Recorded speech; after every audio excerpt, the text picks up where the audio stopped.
Bon, on va commencer ce challenge bankroll.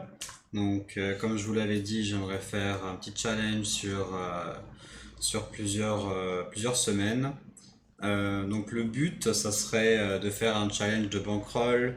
C'est pas vraiment un challenge de bankroll management parce que bah, j'en ai pas vraiment en fait. Ma situation fait que dans mon cas spécifique, je trouve pas que ce soit super intéressant d'avoir un bankroll management. En fait, j'essaye juste d'être très agressif et de jouer bah, le plus cher possible tant que j'ai un ROI qui est cohérent avec ce que j'attends. Donc le but, ça va être de gagner bah, le plus possible, hein. C'est quand même toujours dans mes plans de gagner un maximum, mais surtout en focusant la méthode, en ayant une super attitude et en ayant un bon process. Parce que ça, c'est encore plus important que les résultats. Parce qu'au final, sur un challenge de 45 jours, par exemple, les résultats, ça peut vraiment varier en fonction de la variance. Donc, c'est pour ça, se fixer un objectif de résultat, ben, je l'ai fait. Mais par contre, moi, j'appelle ça plutôt les intentions parce que c'est pas quelque chose qu'on contrôle. Et vu que c'est pas quelque chose qu'on contrôle, je préfère parler d'intention. Le but du challenge, ça va surtout être de garder une attitude au top en gérant surtout la fatigue, parce que vous allez voir que c'est quand même assez complet. Donc ça serait de faire 46 jours du 2 novembre au 18 décembre en faisant 6 sessions par semaine. Je me garde 3 jokers, ça veut dire qu'il y a 3 fois où je pourrais faire seulement 5 sessions par semaine. Je le garde au cas où j'ai vraiment une mauvaise attitude parce que c'est un peu comment je fonctionne.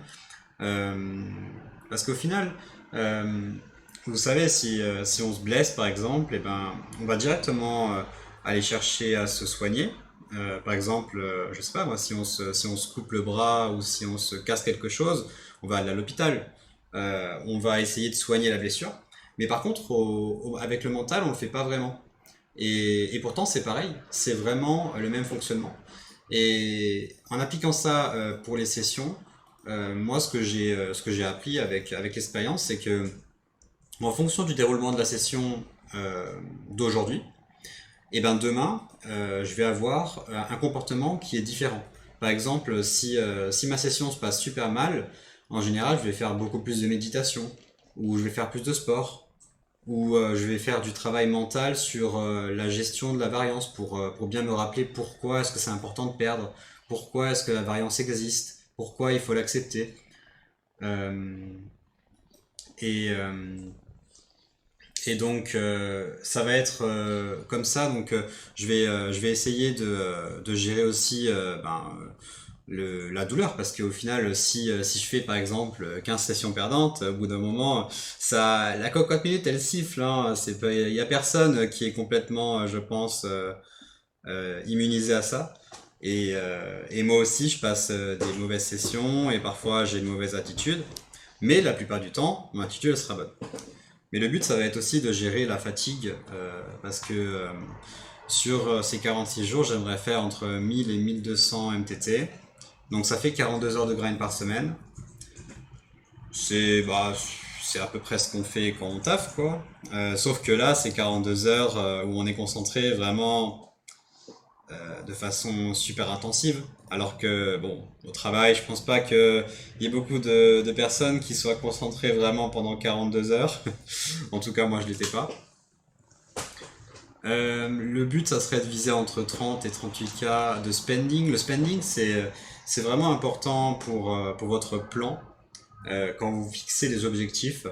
Parce que c'est comme ça vraiment que vous pouvez savoir combien vous pouvez espérer gagner. En fait, le spending, donc qu'est-ce que j'appelle par spending? J'appelle ce qu'on va dépenser aux tables. Donc par exemple, si je dépense 30 000 euros aux tables, ça veut dire que j'ai joué pour 30 000 euros de buy.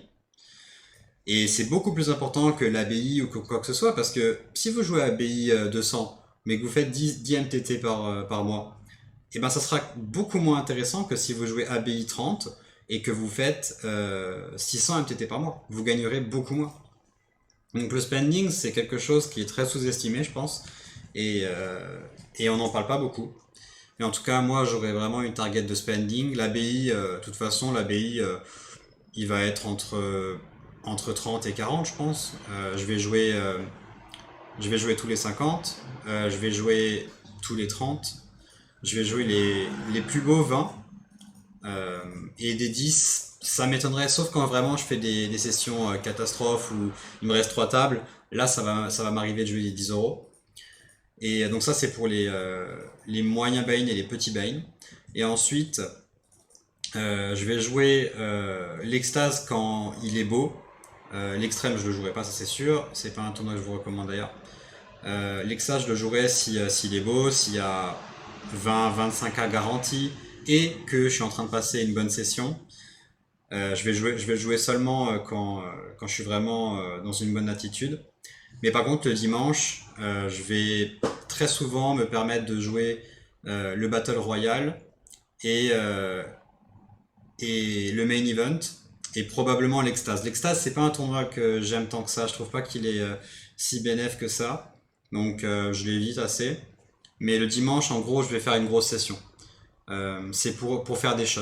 La semaine, en gros, j'ai un jeu assez... ça va être assez low variance parce que je fais pas de tournois super chers.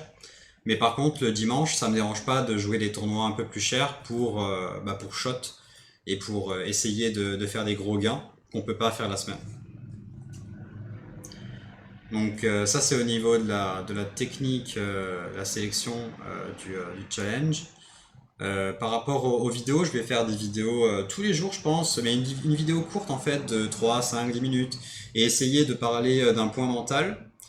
Et parce que le but, c'est vraiment de montrer, je reviens un peu au but du challenge, qui est de montrer comment est-ce qu'on peut gérer ces sessions de façon professionnelle. Le but, c'est vraiment ça, c'est d'essayer d'être le plus cadré possible et d'être le plus pro possible dans la gestion de nos sessions. Parce que le résultat, comme je vous ai dit, il peut vraiment varier. On va voir ce que je me fixe après. Mais par contre, mon attitude, ça, normalement, je peux la contrôler. Donc ça va être le but du challenge, de montrer comment on peut contrôler son attitude et comment faire quand ça se passe mal, tout simplement. Donc je vous parlais des intentions, je fais une différenciation entre les objectifs et les intentions. Les objectifs pour moi c'est ce qu'on peut contrôler, donc pour moi les objectifs ça va être de faire un nombre de sessions par semaine, un nombre de MTT par semaine. Et c'est des objectifs, mais ça veut pas dire que je les contrôle à 100%, parce que on sait pas ce qui peut se passer. Je touche du bois, hein, mais je peux avoir un accident par exemple, ou il peut se passer n'importe quoi. On sait pas. Je peux être malade. Il y a plein de choses qui peuvent arriver et qui peuvent faire en sorte que je ne peux pas grind ce que je voulais grind. Donc les objectifs sont aussi soumis à la variance. Mais les intentions, je pense que c'est un meilleur terme pour définir ce que j'attends du résultat de ce challenge. Et je me fixe souvent des challenges à 99%, 70% et ensuite 30 ou 50%. Donc qu'est-ce que ça veut dire? Ça veut dire qu'à 99%, j'estime mes chances d'atteindre les résultats en rouge à gauche à 99% du temps. C'est ce qui est au milieu, j'estime l'atteindre avec 70% de chance de réussite et 30% de chance de réussite. Donc ça veut dire que je suis quasi sûr en gros d'être V+ sur le challenge. Alors vous allez me dire c'est pas très challenging, mais d'un côté, si on joue 1200 MTT, on peut être perdant, hein. Même en étant un bon joueur, même en étant un excellent joueur, on peut être perdant sur 1000 MTT. Donc j'ai mis la barre assez basse pour le challenge à 99%, mais je pense que c'est quand même assez légitime. Parce que je joue les plus gros fils que je trouve. Donc il y a quand même pas mal de variance dans ce que je joue. C'est pas non plus le jeu le plus haut de variance parce que je joue pas les high rollers, tout ça. Donc là, si vous jouez les high rollers, par contre, il y a énormément de variance. Parce que c'est en général des petits tournois où il y a quand même pas mal de joueurs qui sont très compétents. Alors que moi, les fils que je joue, sur les 50 euros, il n'y a pas non plus 36 milliards de règles compétents. Du coup, du coup, vu qu'il y a moins de règles, la variance, elle est quand même moins élevée parce que la variance, elle est vraiment proportionnelle à votre ROI. C'est le point le plus important du facteur, le facteur le plus important de la variance, c'est le ROI. Si vous avez un ROI énorme, la variance, elle sera toujours assez faible. Si vous avez un ROI très proche de zéro, la variance, elle sera toujours énorme. Et si vous avez un ROI négatif, bah évidemment, est-ce qu'on peut vraiment parler de variance? Pas vraiment en fait. Parce que vous êtes perdant sur le long terme. Donc, ce que je me fixe, c'est qu'à 99% de chance de réussir, je veux être V+, sur les 45 jours. J'aimerais faire 60% de sessions que je note A. Chaque session que je fais, je vais mettre une note et je vais vous faire un débriefing de ce qui s'est passé. En vous montrant aussi le logiciel que j'utilise. Et je vais me mettre une note. Donc là, quand je me mets A, ça veut dire que c'est la session vraiment où je suis fier de la session, où je suis content de ce que j'ai fait, et où j'estime que si je que des sessions comme ça, je suis un joueur vraiment ultra gagnant. Et je pense que je vais aller de A à probablement à D ou à C, mais en tout cas D étant vraiment session vraiment horrible, mais après peut-être plus A à C. Et ensuite 70%, donc j'estime avoir 70% de chance de gagner 10 000 euros en 45 jours. J'aimerais faire 80% de sessions que je note A. Et à 30% de chance, j'estime que je peux gagner une fois sur 3 15 000 euros et faire 90% des sessions en mode e-game. Donc maintenant, je vais faire un petit tour sur les sessions pour vous expliquer un peu plus comment je vois la chose, comment j'organise mes sessions. C'est important de bien gérer ça. C'est aussi essayer d'avoir une approche professionnelle. C'est que vos sessions, c'est pas quelque chose que vous devez approcher d'une façon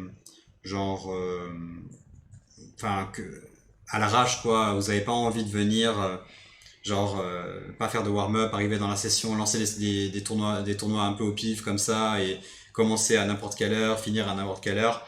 Je pense que si vous êtes vraiment sérieux et que vous voulez que vous voulez vraiment gagner des sommes sérieuses tous les mois, il faut déjà avoir l'ambition de faire du volume, parce que sans volume, je pense que c'est vraiment très dur d'avoir des revenus fixes.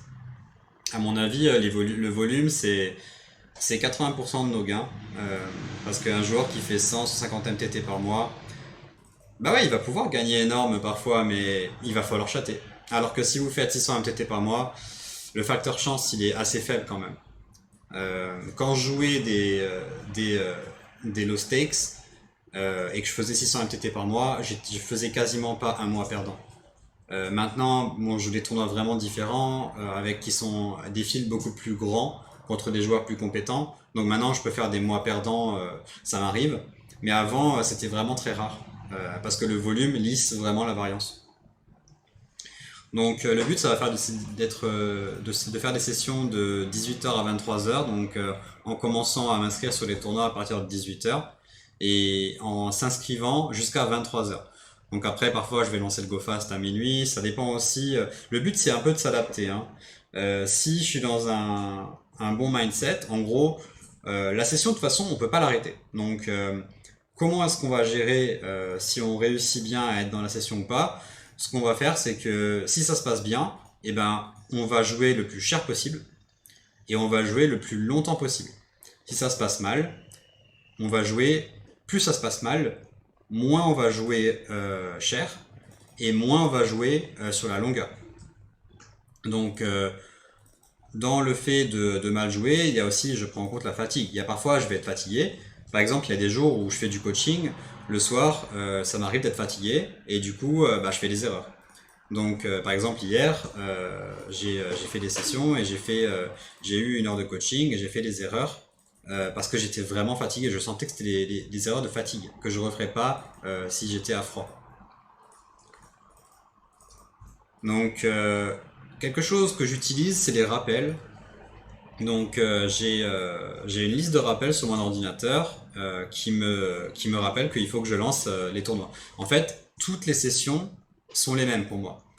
J'ai ma liste de tournois que je joue tous les jours Et à chaque fois, j'ai, pour chaque tournoi, j'ai une entrée spécifique, par exemple à un certain niveau que je considère être optimal.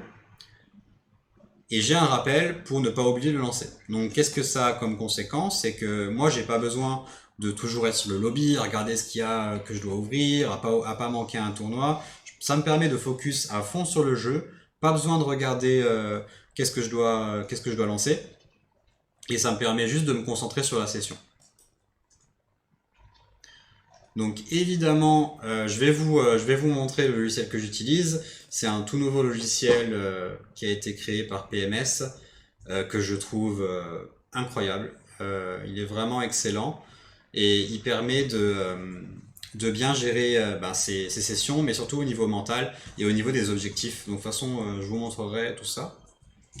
Mais je vais l'utiliser en session, toutes les sessions, et ça vous permet de mettre une note sur votre mental, sur votre audace, sur vos émotions, etc. Et donc ça vous permet d'avoir un suivi. Donc là, c'est exactement ce qu'on fait, on essaie d'avoir un suivi, donc on va regarder ça avec attention.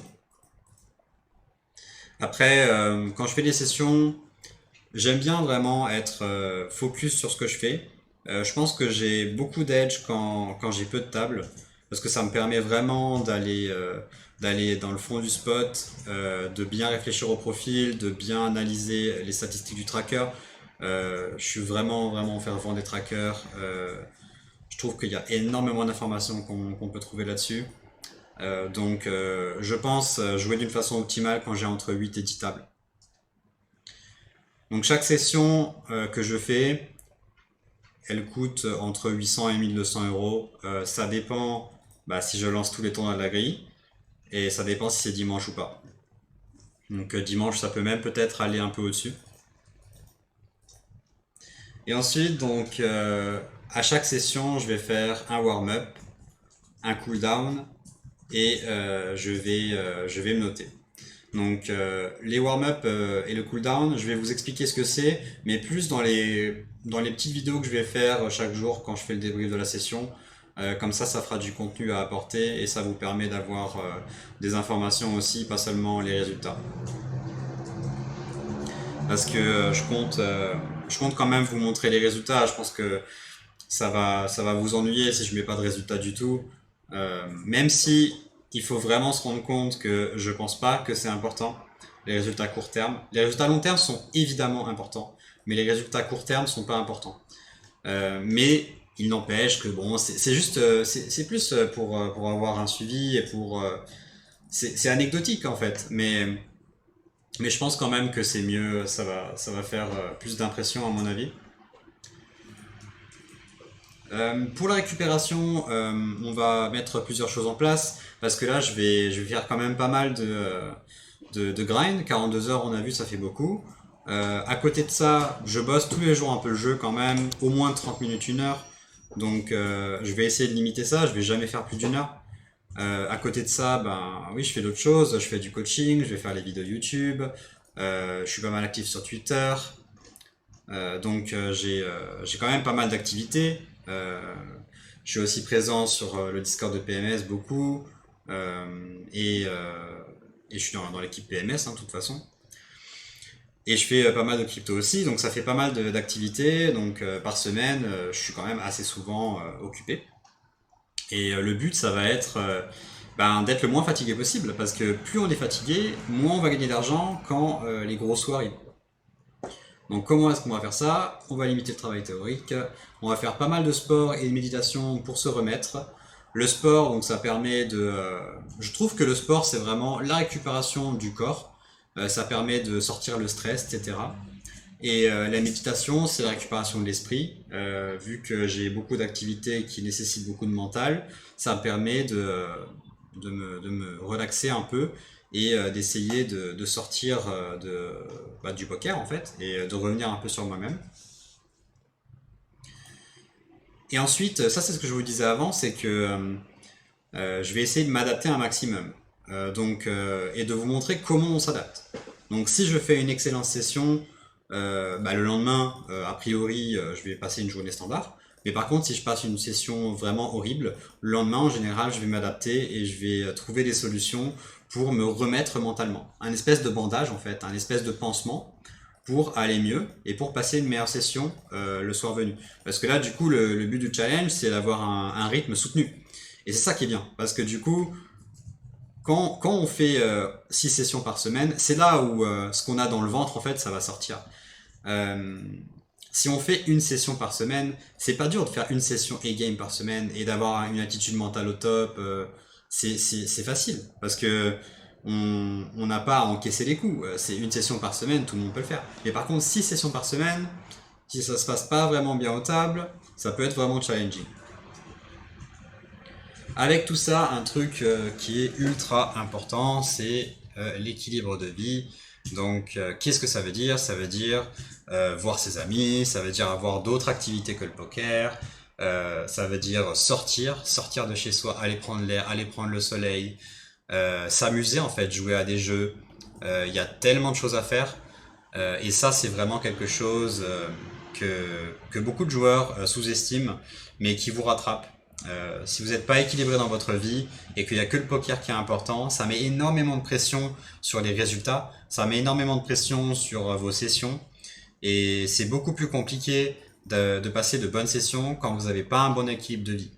Donc ça, c'est d'autant plus important quand on a un rythme aussi soutenu et quand on essaye de faire des choses qui sont challenging. Il faut vraiment faire attention à ça et essayer de profiter de la vie en fait tout simplement.